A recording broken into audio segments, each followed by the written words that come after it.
Eu gostaria de convidar o Alessandro Bueno, que é gerente do time de inovação de novas tecnologias da Microsoft, que vai falar um pouco para nós sobre esse novo cenário tecnológico, como podemos utilizar essas ferramentas, em especial o uso da nuvem na automação, numa modelagem inteligente, de forma a quebrar essas barreiras de integração com segurança. Então, obrigado, pessoal.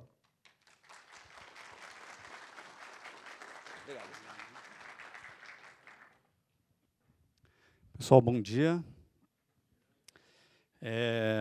Bom, meu nome é Alessandro Bueno, sou gerente de ISVs dentro da Microsoft, num time, numa diretoria na Microsoft, que é a diretoria de inovação e novas tecnologias.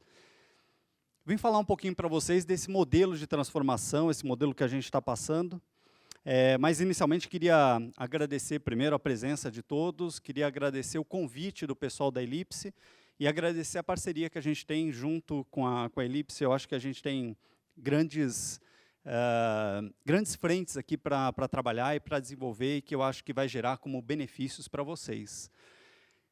Falando a respeito desse modelo, né, essa transformação, esse modelo novo que a gente está vivendo, esse modelo de nuvem, novos dispositivos, etc., estou trazendo aqui uma imagem bem antiga, né, o início da Microsoft, e independente de gostar ou não gostar do Bill Gates, Microsoft, etc., é interessante ver a visão que se tinha naquela época, né? Qual era o tipo de visão, qual era a expectativa que o Bill Gates e Paul Allen, quando estavam formando a empresa, eles imaginavam.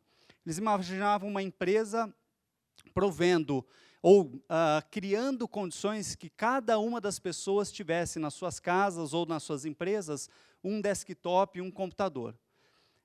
Vamos tentar imaginar hoje como é que é a nossa vida. Eu estava agora no final de semana em casa e de repente comecei a olhar, estava com visita em casa e eu achei um negócio bem interessante. Eu estava com um computador, minha esposa com outro computador, tinha o meu computador do trabalho na bolsa, a pessoa que estava em casa estava com um tablet que ela trouxe, todo mundo dentro de casa com um celular no bolso. Falei, gente, olha que mundo maluco que a gente vive, né? E como isso foi rápido.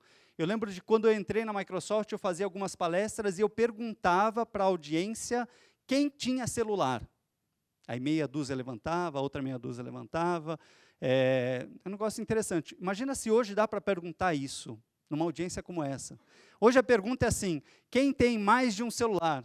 E aí as pessoas vão levantar a mão e tal. É curioso isso, né? A mudança é realmente muito rápida.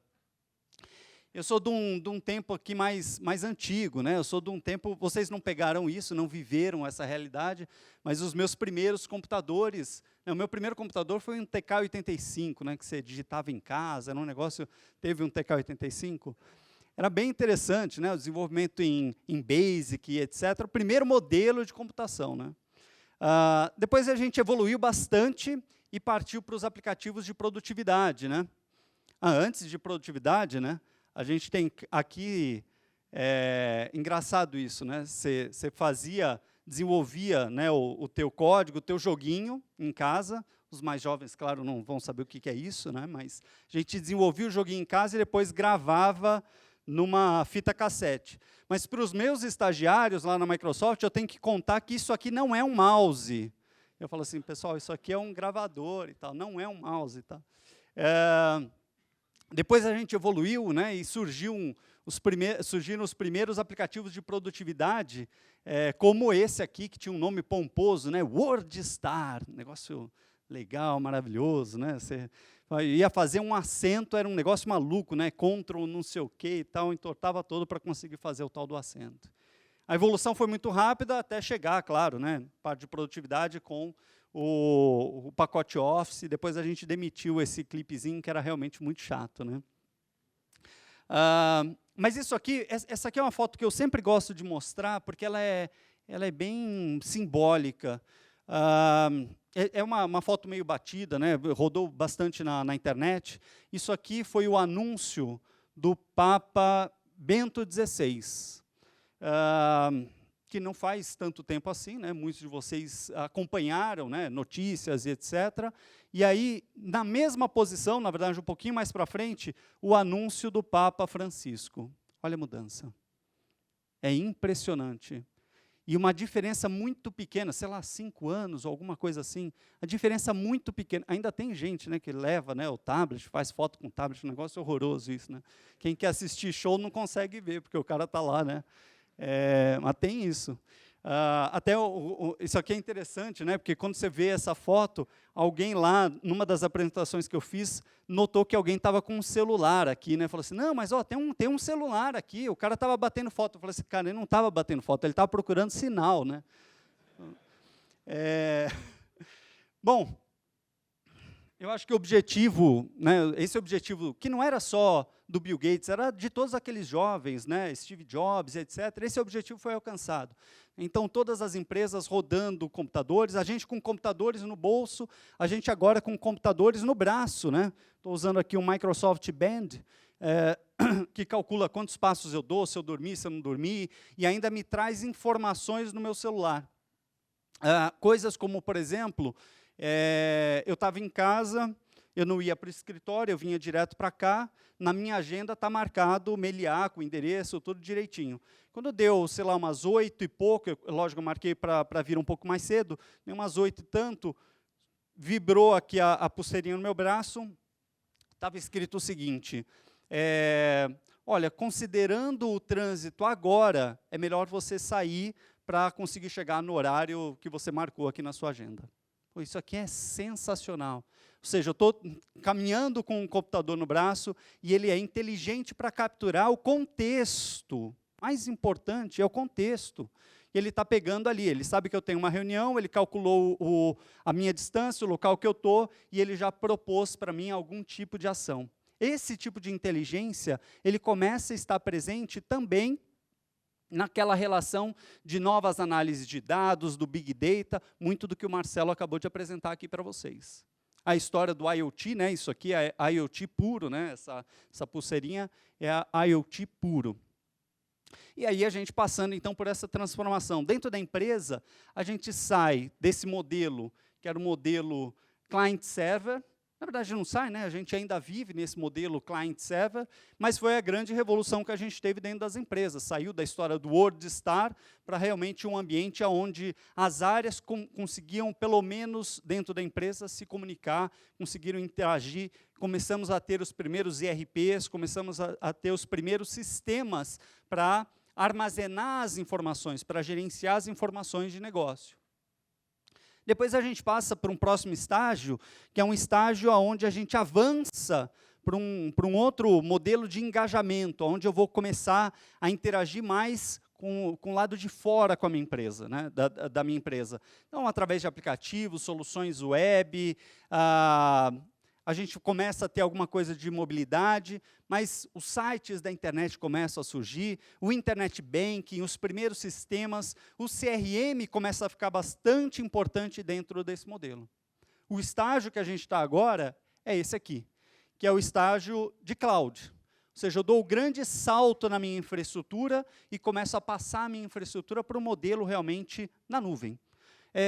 A história de nuvem é um negócio bem interessante. Para a gente é muito claro o que é nuvem, né? Mas é interessante como a gente ainda tem na cabeça esse modelo de que nuvem é alguma coisa que não existe, né? Um negócio que está lá no céu e tal, alguma coisa assim. Eu levei um tempo para explicar isso para o meu sogro. Ele achava que se chovesse, caía os dados, né? Era uma coisa assim meio maluca mesmo. Mas esse grande salto que possibilita a gente ter a flexibilidade total da nossa infraestrutura com um ambiente de cloud, de nuvem, e a forma como eu vou interagir com dispositivos e com os dados. Então, hoje, só é possível fazer Big Data, ou analisar um volume monstruoso de dados, porque eu consigo fazer essa computação na nuvem, consigo fazer esse processamento num ambiente de nuvem. E aí, considerando esse cenário, a gente tem uma visão dividida em 3 principais modelos, né, de produtividade, de parte de computação pessoal com dispositivos e novas interações, e aí, claro, efetivamente, essa nuvem inteligente. Como é que eu vou interagir com essa nuvem inteligente? Então, na questão de produtividade, uma série de avanços que a Microsoft fez nos últimos anos. Vocês conhecem, claro, né, Office, todas as ferramentas que a gente tem, mas hoje a Microsoft começa a expandir um pouco mais a visão do Office para um Office na nuvem, com Office 365, e não só isso, um Office em múltiplas plataformas. Então, hoje você pode rodar o Office em qualquer dispositivo, iOS, Android ou Microsoft. Eu até coloquei um gráfico interessante, mostrando aqui quase 2 milhões de downloads em um determinado mês esse ano do Google Play. Ou seja, o Office bateu tanto na loja do Google quanto na loja da Apple, o aplicativo com maior número de downloads. Super popular e super aderente a essa múltipla plataforma, essa nova visão da Microsoft. Tanto que esse aqui foi apresentado pelo Satya Nadella, né, o novo presidente da Microsoft, a tela de um smartphone, e o curioso é que todos os aplicativos rodando aqui nesse smartphone, nesse iPhone, são aplicativos da Microsoft. Então, passa por isso, passa por outras coisas, como, por exemplo, hoje você ter o Windows 10 sendo distribuído, o update sendo distribuído de graça, se você desenvolve um device com menos de 9, 8 polegadas, o Windows dentro desse device também é de graça.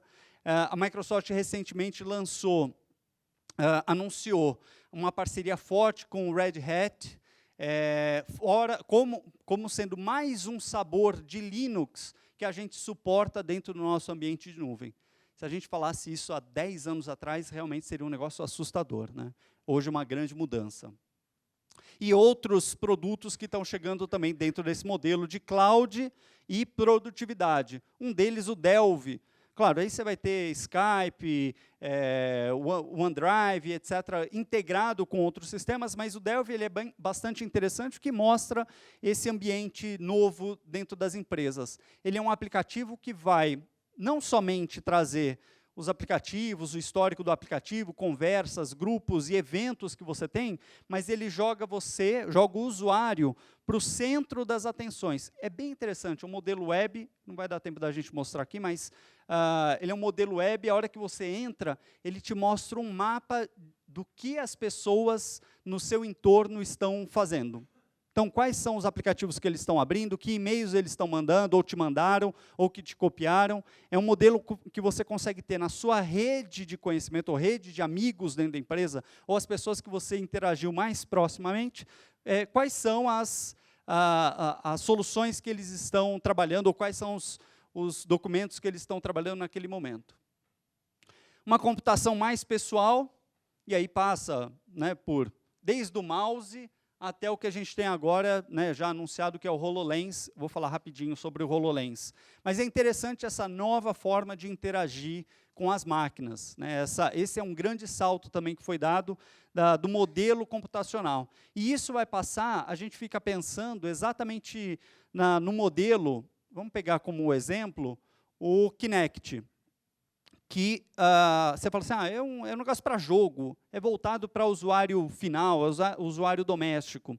E eu estava conversando com a pessoa que liderou o time que desenvolveu o HoloLens, o Kinect. O Kinect levou cerca de 10 anos para ficar pronto. Quando foi lançado, e ele sempre com um foco muito voltado para o consumidor final, muito voltado para jogos. Quando ele foi lançado, era a grande revolução de jogos. Então, você ia jogar sem precisar ter controle. As crianças lá brincando e tal. Foi lançado, deu mais ou menos um mês, o pessoal começou a hackear o Kinect. E aí começaram a instalar em PCs e fazer lá o contato direto no código e fazer aplicativos em cima do Kinect. O time da Microsoft que desenvolveu o Kinect não estava preparado para isso. Falou assim, gente, tem alguma coisa aqui interessante acontecendo. Por que eles estão desenvolvendo em cima dessa plataforma? Eles correram para desenvolver um SDK, liberaram o SDK, liberaram um dispositivo próprio para Windows e deixaram os desenvolvedores criarem as soluções. Essas soluções começam a ser vistas hoje no mercado. Então, você vai chegar, por exemplo, nós temos um parceiro muito forte que faz segurança em empresas de logística. Ele já coloca na entrada da fábrica um Kinect que faz leitura facial e já identifica se a pessoa pode entrar ou não pode entrar, se aquele transportador pode entrar ou não pode entrar, ou se ele pode sair ou não de dentro daquela fábrica. Simplesmente ele para, abre a janela do caminhão e olha para o Kinect. Ou no mercado publicitário, né, ou de marketing, que você chega numa gôndola, você não vê, está lá escondido um Kinect, tem um Pão de Açúcar que tem aqui um Kinect instalado, ele fica em cima de uma gôndola e ele vai mapeando todos os movimentos da pessoa e aí vê qual é a decisão do consumidor e traz isso para Big Data. Ele vai gerar uma série de informações. Em chão de fábrica, começa a ser utilizado o Kinect, então o operador que vai mexer em algum tipo de máquina não precisa tocar mais na máquina, vai utilizar só o Kinect. Ou até para interagir com o computador, com a mão suja, ele consegue fazer interações bastante precisas sem precisar tocar. E toda a plataforma hoje baseada num único sistema operacional, que é o Windows 10. Então, o código que é desenvolvido tanto para esse dispositivo aqui, né, que é um IoT, até o HoloLens, ele vai utilizar a mesma plataforma. E o HoloLens, falando só rapidinho a respeito dele, talvez seja o novo Kinect, talvez seja a nova revolução aqui, e um pouco diferente do que foi o Kinect, que foi lançado primeiro para jogos. O HoloLens, ele tem um foco bastante específico para empresas. Talvez, um pouquinho mais para frente, ele tenha foco para jogos. E é interessante, para quem não viu, vale a pena dar uma olhada na internet, tem vários vídeos mostrando essa interação que ele faz, mas ele basicamente transporta para a tua realidade, né, para o meio físico, objetos virtuais. Então, você vê aqui o sujeito interagindo, né, na parede, ele está mexendo no mapa, que é virtual, uma pessoa consertando aqui um cano, e ela está conversando via Skype com uma pessoa, e ela simplesmente arrasta essa tela do Skype para onde ela quiser e faz um PIN virtual na parede do banheiro, por exemplo, ou outras aplicações. Algumas empresas já começaram a desenvolver aplicações como, por exemplo, setor de design, que vai ser bem interessante, você consegue ver objetos em 3D. Falando bastante de futuro, e aí falando de cloud, a infraestrutura dinâmica, né? Ou seja, o cloud, isso é uma realidade agora, presente. Eu estive visitando recentemente algumas empresas de e-commerce. E-commerce sofre muito com sazonalidade. Na computação tradicional, você tem que ficar super preparado para as sazonalidades que vêm. Ou você faz o que uma das empresas, estava conversando com uma grande empresa de e-commerce, que ainda está no modelo on-premises, e aí, assim, o pior cenário, né, o pior momento, né, onde ele tem a maior demanda, é Black Friday. Porque Black Friday é um dia específico e um horário específico. Então, a partir de meia-noite começam as ofertas. Esses caras ficam malucos. Eu estava conversando com essa empresa, um dos maiores players que a gente tem aqui no mercado brasileiro e até fora, e eu falei assim, como é que você se prepara? Não, montamos um ambiente de guerra aqui, e se o cliente dele, que tem um e-commerce, liga para ele e fala assim, olha, eu não estou vendendo aqui, posso mudar a minha oferta? Ele fala, não muda a oferta não, deixa aí como é que está.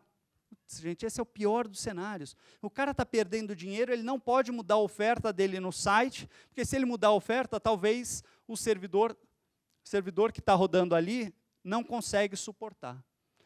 Eu estou conversando com uma outra empresa de e-commerce que já jogou toda a solução dele para dentro da nuvem. E ela já é autoescalável. Quando chega a Black Friday, eu fiz a mesma pergunta. Ele falou assim, não, a gente não faz nada. Tem um cara que fica aqui no suporte, mas a equipe continua trabalhando normalmente. Eu falei assim, mas o que é normalmente? Não, desenvolvimento, se tiver funcionalidade nova no aplicativo, ele já sobe a funcionalidade sem problema nenhum, tudo o processo normal da empresa. Ele nota que está aumentando a computação, ele vai lá e dá mais máquina. Ele viu que começa a cair muito as ofertas, ele vai lá e tira um pouco de máquina. E ele vai customizando o custo também dele.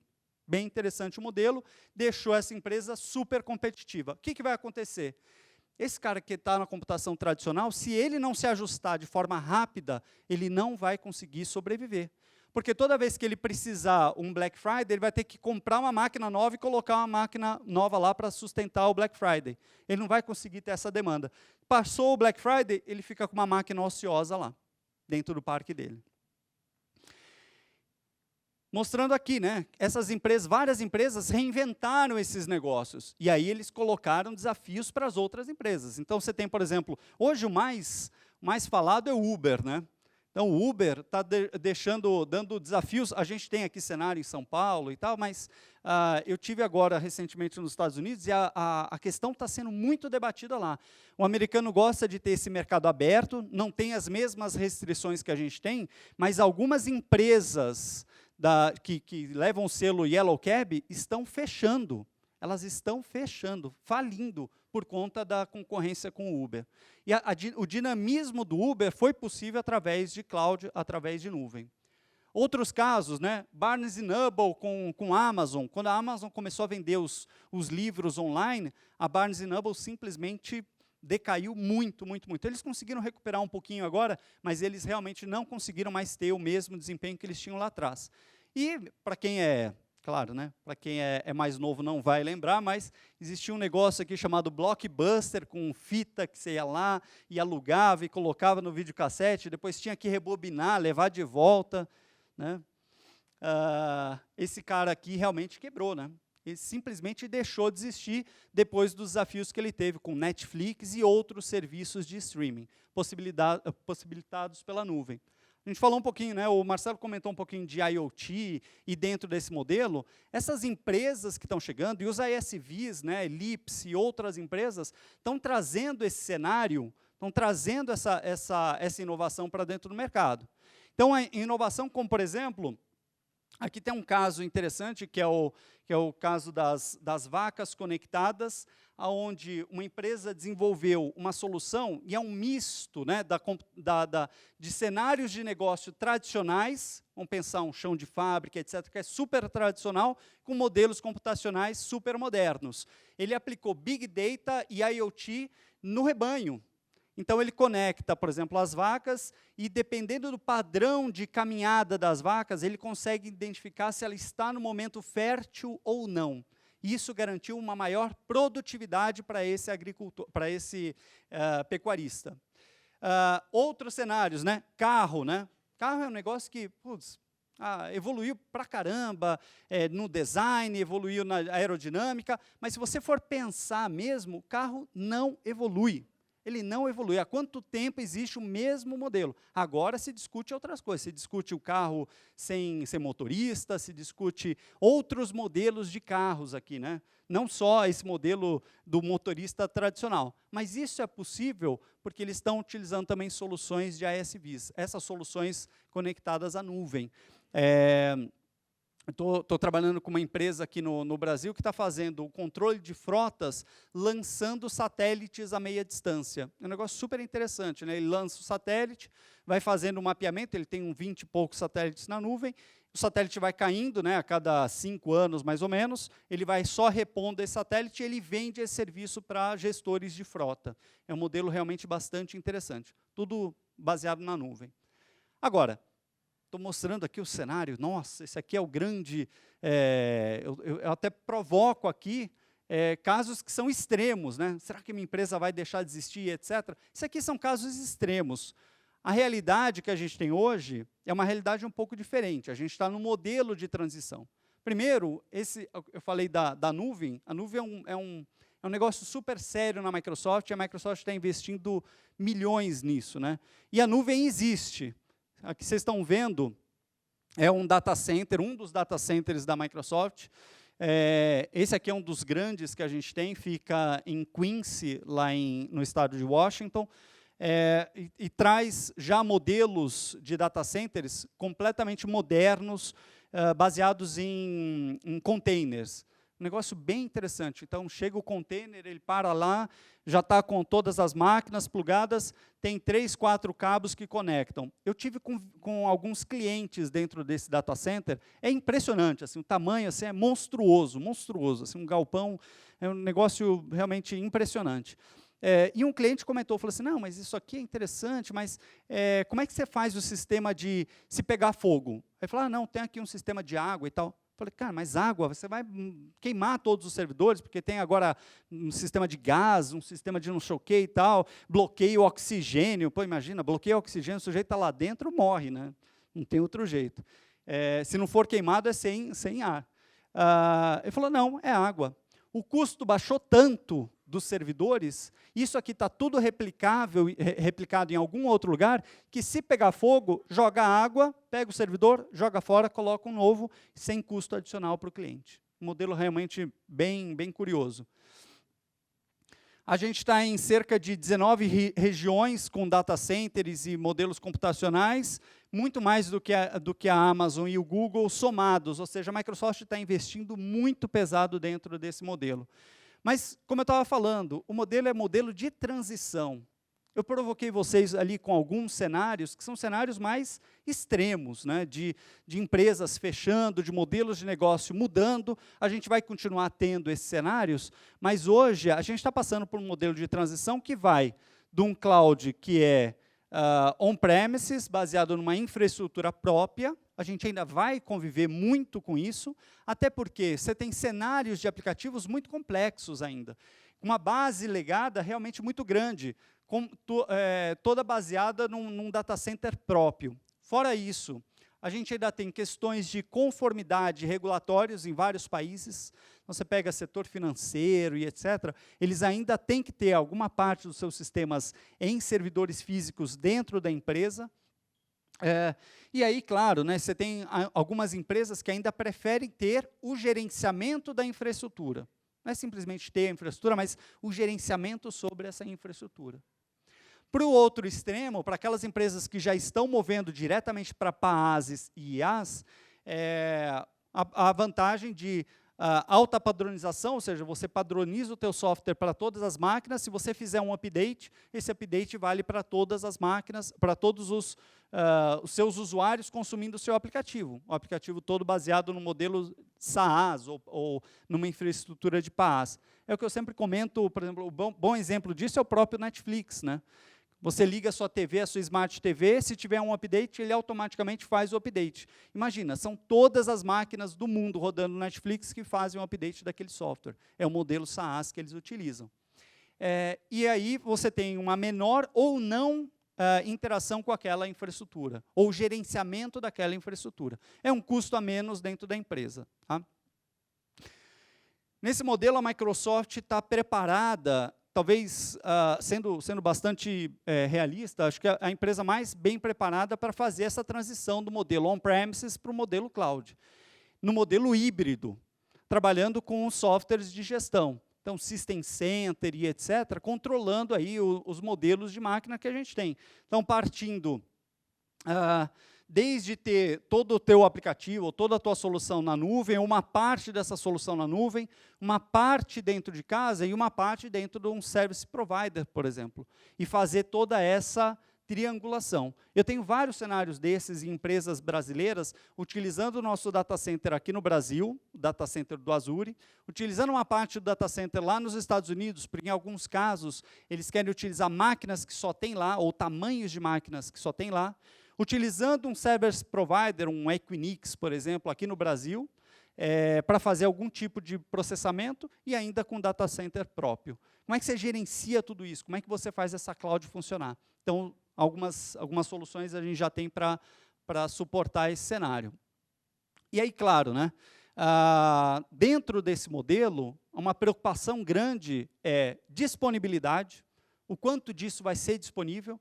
E a gente sempre costuma dizer a respeito de... Tem um escritor, esqueci agora o nome dele, que fez um modelo, fez uma comparação bastante interessante das empresas no início do século passado, como é que elas interagiam com a infraestrutura. E a infraestrutura básica lá era a geração de energia. Então, eles tinham que ter...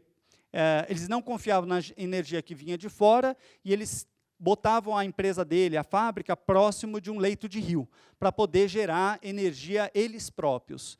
Hoje é mais ou menos como a gente faz com o nosso data center. Em alguns casos a gente vai ter que manter esse data center, mas essa relação de confiabilidade, ela vai passando, vai começando a ter essa relação de confiabilidade dentro desses modelos de nuvem, esses modelos computacionais novos. Então, a Microsoft vai seguir, dentro desses modelos, as questões de segurança e compliance, os regulatórios presentes nos países e internacionais, aqueles que são acordados internacionalmente. A parte de SLA e disponibilidade, 24/7, a nossa disponibilidade está em torno de 99,9 alguma coisa, é uma disponibilidade altíssima para um sistema de nuvem. Fora isso, os modelos flexíveis de licenciamento. Então, o usuário pode escolher vários tipos de modelos de licenciamento que vão ser mais adequados àquele modelo da empresa, ou àquele período da empresa. Então, mais para resumir para vocês, esse modelo computacional que a gente está propondo, a gente passa desde o físico, suportando ainda esse legado que existe, o privado, né, que a gente consegue ter esse modelo transitório, né, fazendo essa transição, utilizando hosters e etc., até o modelo IaaS, PaaS e SaaS, que é a grande tendência hoje. Sempre importante lembrar, né, todo esse foco, a gente falou lá atrás, né, logo no comecinho, quando eu comecei a falar aqui para vocês, o foco principal, a nossa visão principal era a visão da experiência do usuário, né? O que o usuário ia ter, como é que ele ia interagir com esse modelo de computação. E essa visão continua até hoje.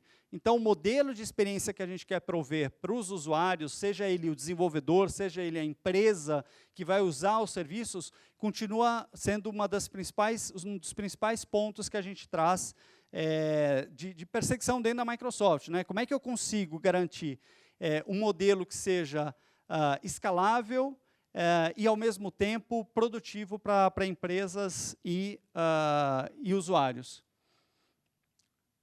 É importante a gente falar, né? Junto com vocês, junto com o mercado, a Microsoft também está em um momento de transição, um momento de transformação, um momento super rápido de transformação. A gente vai acompanhar esse momento junto com vocês.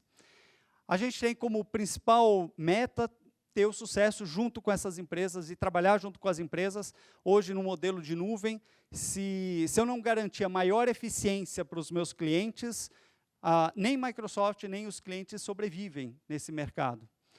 E o futuro, para a gente, é bastante animador, eu acho que deve ser para vocês também. A gente está num momento de turbulências aqui no Brasil, mas eu acho que a gente tem boas perspectivas tecnológicas para frente. Eu acho que passando esse momento de turbulência, eu acho que os ajustes vão vir e a gente vai conseguir sobreviver e sair do outro lado. Pessoal, agradeço, muito obrigado e eu estou à disposição para perguntas.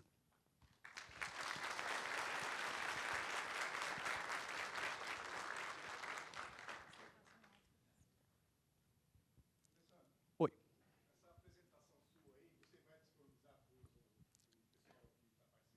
Sim, tá disponível, já está na máquina aqui do Marcelo. Se o Marcelo quiser divulgar, acho que vocês vão...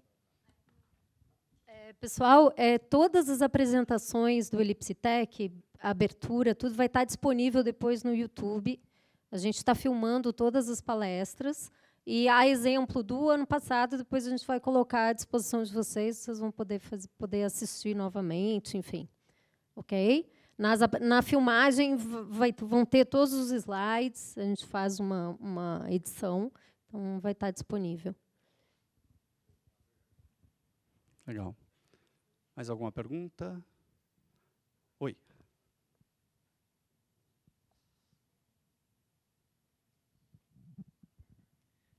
Boa tarde, sou o Lucas, trabalho na Monsanto na parte de manufatura.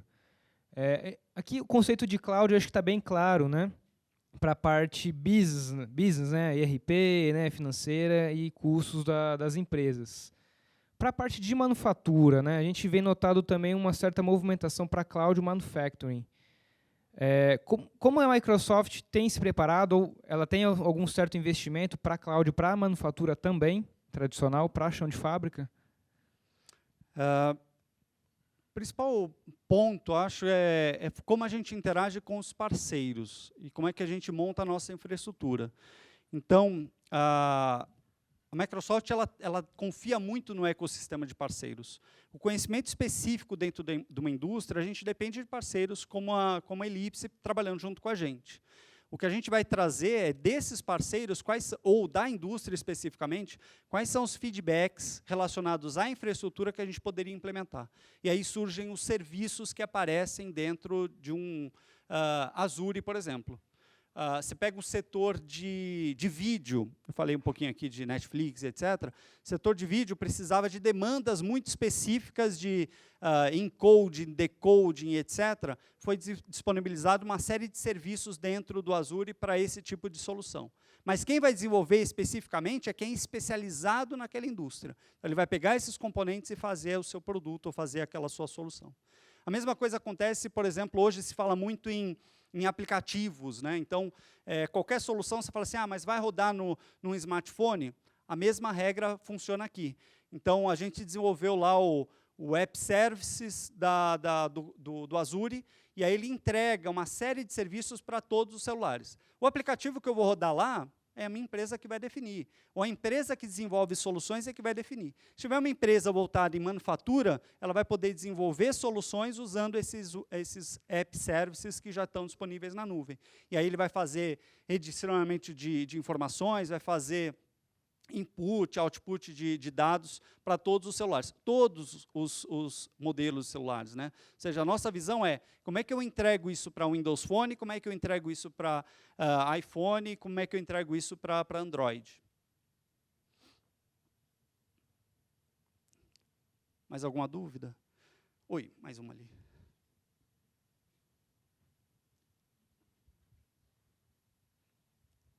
Bom dia a todos.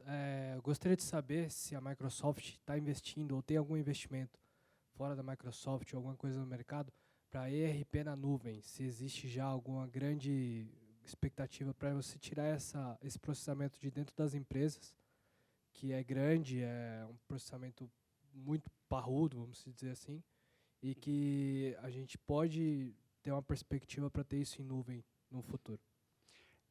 Bom, a gente tem, principalmente na linha de CRMs e outros produtos voltados à gestão e etc., a gente tem a nossa linha de Dynamics, por exemplo, provendo soluções que já estão disponíveis na nuvem. Mas também é um pouco desse mesmo caminho, ou seja, prover soluções, prover a base para os ERPs começarem a ser construídos também na nossa plataforma. Então, várias empresas já estão nesse movimento. Estão fazendo o desenvolvimento do seu próprio ERP dentro do modelo computacional na nuvem, entregando ele via PaaS ou simplesmente um SaaS. Você vai consumir um cliente que é todo rodado dentro da nuvem. Essa é a grande tendência, efetivamente. Não só para isso, né? Eu acho que o ERP é um bom exemplo de processamento e relação de dados, mas a mesma história com Big Data. Como é que eu faço uma infraestrutura de Big Data hoje dentro de um ambiente on-premises? Ele é muito mais complexo, ele vai demandar um investimento muito grande. Eu consigo ter essa relação muito mais simples se eu utilizar uma computação na nuvem, e que vai ser escalável, né? Então, o momento de gerar aquele volume de dados e capturar esses dados, eu consigo ter um maior número de máquinas rodando, e terminou aquele processamento, eu simplesmente reduzo a minha infraestrutura. Eu não vou ter custo adicional, não vou ter máquina parada. Eu acho que é um pouco desse modelo também. O próprio ERP, ele também vai passar por momentos de sazonalidade dentro da empresa. Será que a empresa precisa de toda a infraestrutura que hoje ele está investindo? Esse modelo de transição é um modelo híbrido que a gente está vivendo. Talvez nos próximos 5, 10 anos, quando eu estiver aqui conversando com vocês, a gente já não vai ter mais o modelo tradicional e vai ter só o modelo na nuvem, né? Talvez a grande tendência aqui. Beleza, pessoal? Eu vou, acho que tem uma... Vai ter o almoço agora? Tá bom. Eu vou estar por aqui. Se vocês tiverem qualquer dúvida, quiser vir conversar comigo, eu estou à disposição de vocês, tá bom? Obrigado, viu, gente?